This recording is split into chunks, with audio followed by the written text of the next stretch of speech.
Hello? Hey. Cool. All right. Okay. Good afternoon, everyone. Welcome to my talk. My name is Xiong Zhang. I'm a PhD student at University of Rochester, and I work with my advisor, Philip Guo, who is an assistant professor at UC San Diego. So actually, Philip has 3 papers to present in this afternoon for this session, but unfortunately, he broke his foot just a few weeks before the conference, so he couldn't make it here. So instead, I'm going to show a photo of him, so everyone can see him, and we can pretend that he made it to the conference. And here we go. Yeah. So I think Philip took it just after he broke his foot. All right. Okay, so let's go back to DS.js. First, in this talk, I'm going to talk about the motivation, and then our system design, and then a little bit about our exploratory study. So data science now is a highly in-demand skill across many fields, and everyone wants to learn about it and know how it can benefit their daily works. So in response to your surge, universities are creating new data science majors. For example, at U of R, we have the newly launched Data Science Institute. And the open course platforms are also offering the new data science online courses. For example, if you search data science on Coursera, you're going to get about 1,000 results.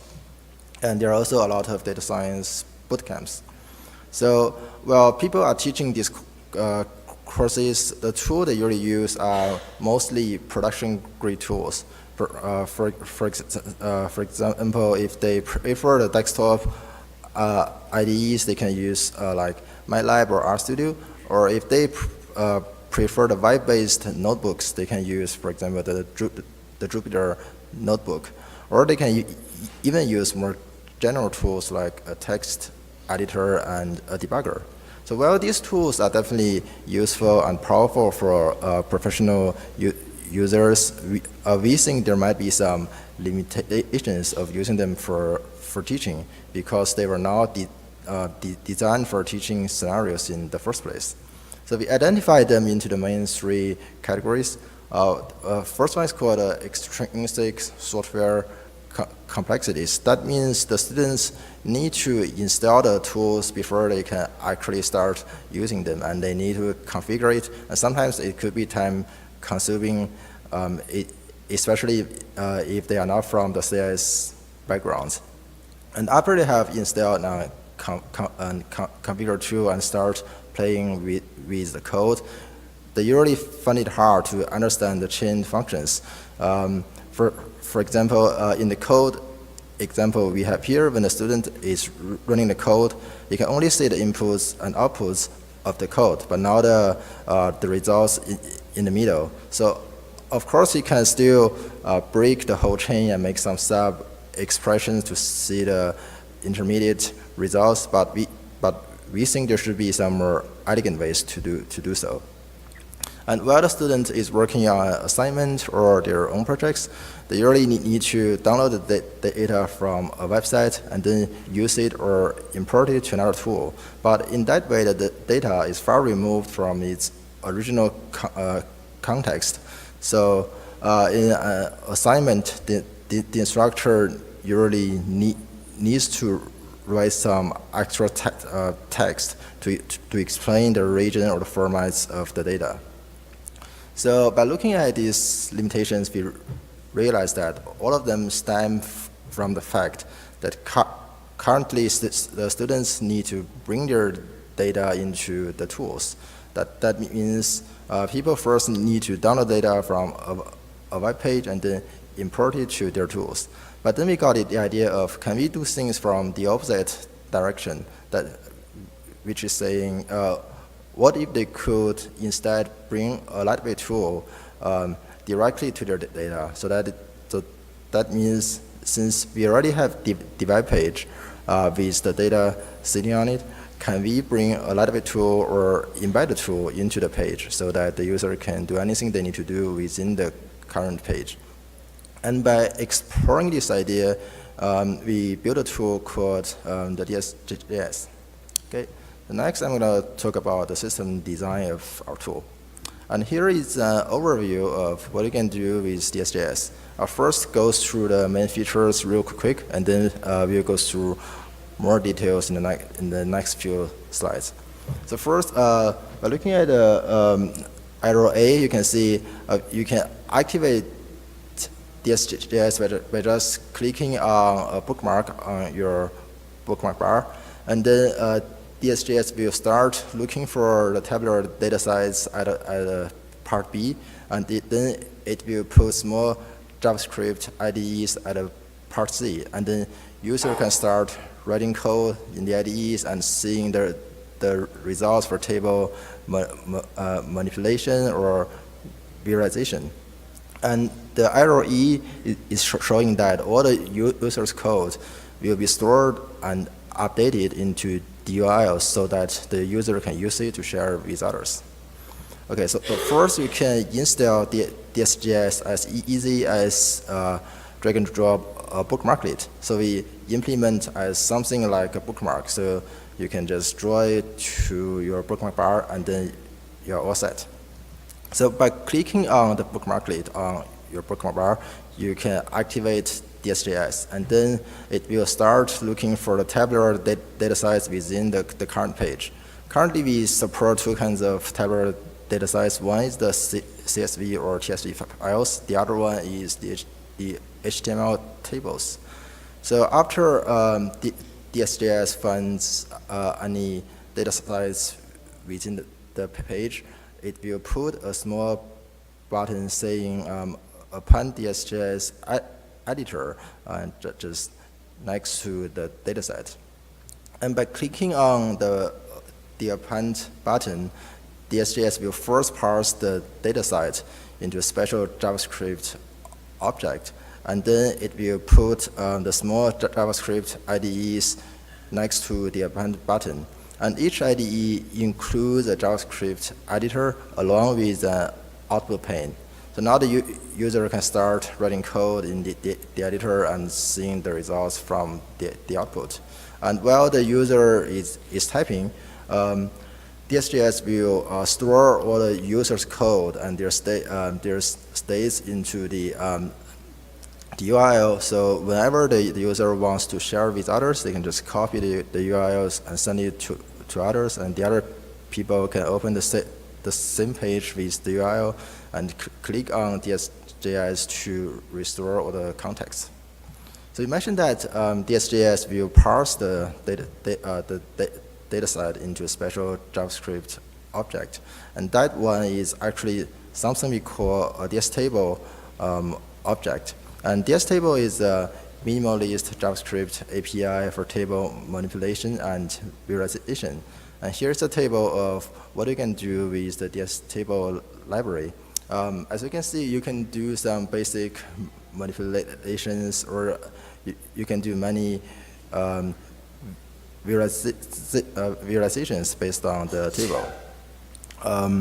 So as the user is writing code in the editor, whenever they finish a line and hit the enter to come to the next one, DS.js will evaluate all the code from the beginning of the editor to the line where the cursor sits on. We call it the live execution environment, because in our tool, we basically don't have a run button. The user can choose which part of code to run by switching the cursor up and down. So if the return value of the current line of code is like a number or a string, we'll just show its contents. But if the return value of the current line is a DS table, we'll render the actual table in the output for the user so that they can see the contents more clearly. So for example, now in this screenshot, the user's cursor is on the second line, which is a function call that returns a new table, so that DS.js will render the table for the user.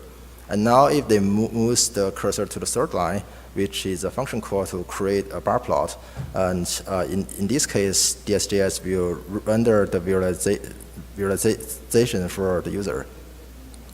We mentioned that as one of the limitations, users find it hard to understand the chain functions. So we built a feature called the data to code preview to help people to understand how they work.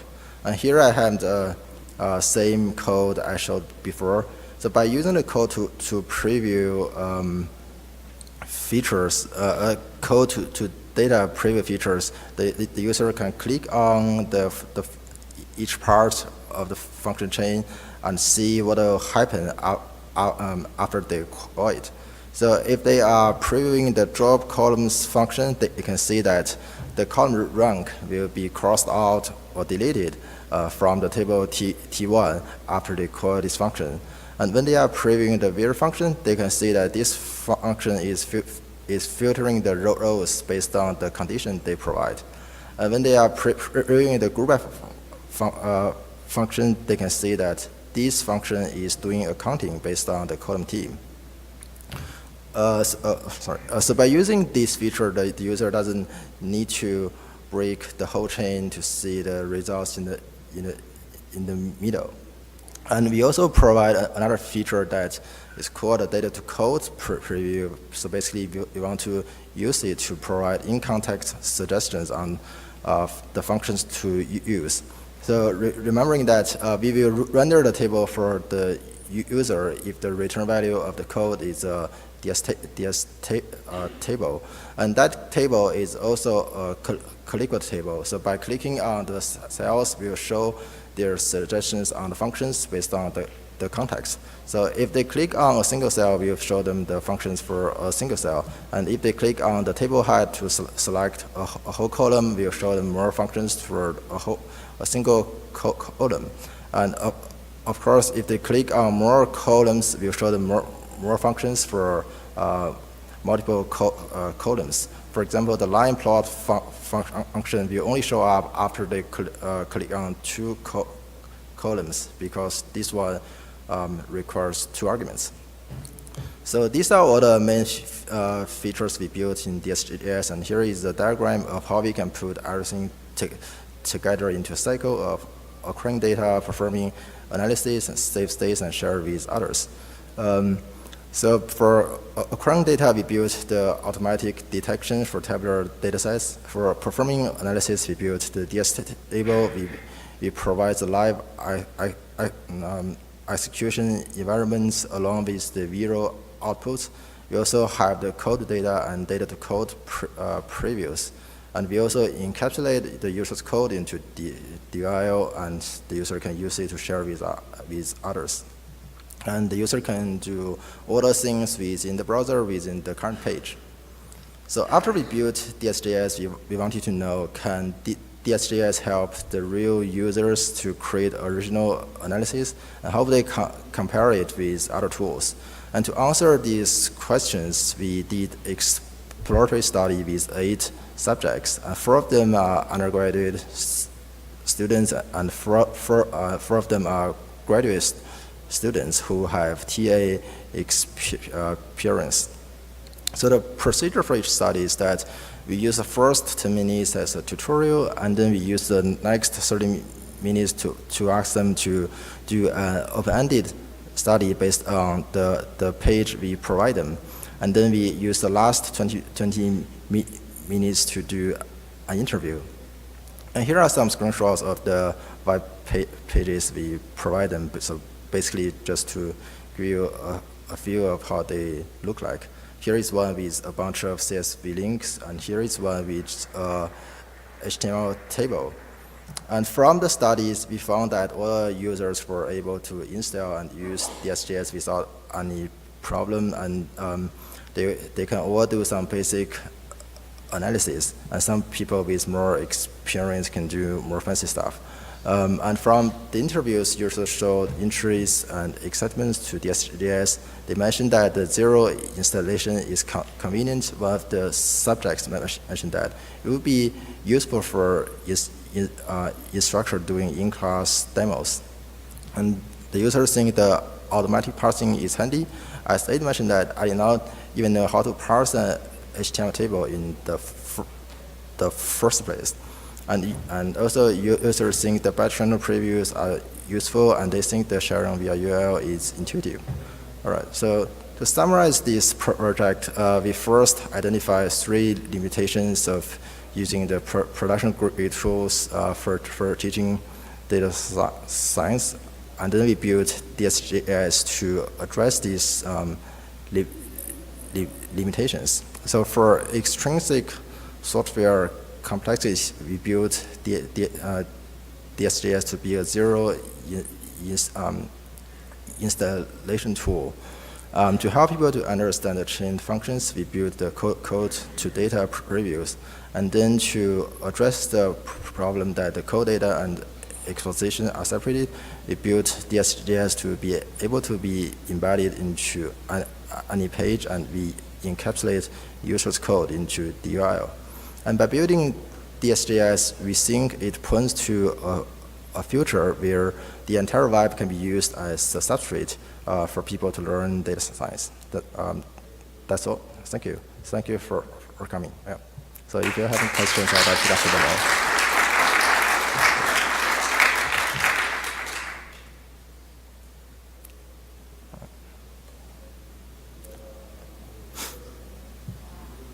If there are no questions immediately, I'll give you a moment to think of one or two while I present the authors with their honorable mention award.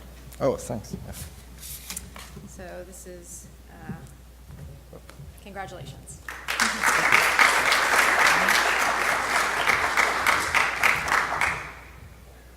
Hey. I have a question. Hi, thanks. Sure. Hi, Leah Veru, MIT. So this is really cool work, but it seems like a rather serious limitation that it's restricted to tabular data. So I was wondering if you had thought about supporting nested data via either RDFA or microdata or even wrapper induction. Oh, can I say the question again? Sorry. So more data for... Like it's very cool, but it's currently restricted to only tabular data. So you cannot have nested data like collections inside collections, for example. And in over half of websites, we encounter data that is not just flat and tabular. It's nested. Okay. So actually, we do have a tool that to help you to select the unstructured data and parse it into like a list in JavaScript. But I just didn't mention it here due to the time. And also, you can basically write general code in the editor. So so basically, anything you can do with JavaScript, you can do it in DS.js in our tool. But maybe you just need to write some more code to parse the data and then maybe the page and then use it in your code. So you would have to do it manually in that case? Well, if you want to import a JSON file, you can basically use the built-in functions in JavaScript, right? I mean, but if you want to parse the web page, then yes, you need to write somehow some sort of code to parse the page. So it seems to me that there's two components to this. There's picking up the data from the web page, like it could be a JSON file, it could be RDFA right in the HTML, or microdata right in the HTML, or even RMark data, but that you can infer right from the HTML. And there's also the component of the querying language. I think you're talking about the query language when you say you can use JavaScript, but I was also wondering about, like, does it actually pick up the nested data? Does it parse it?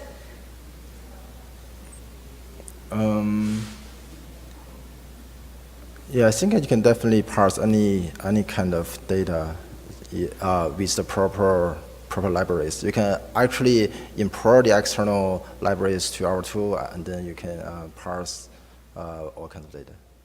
I see. Okay, thank you.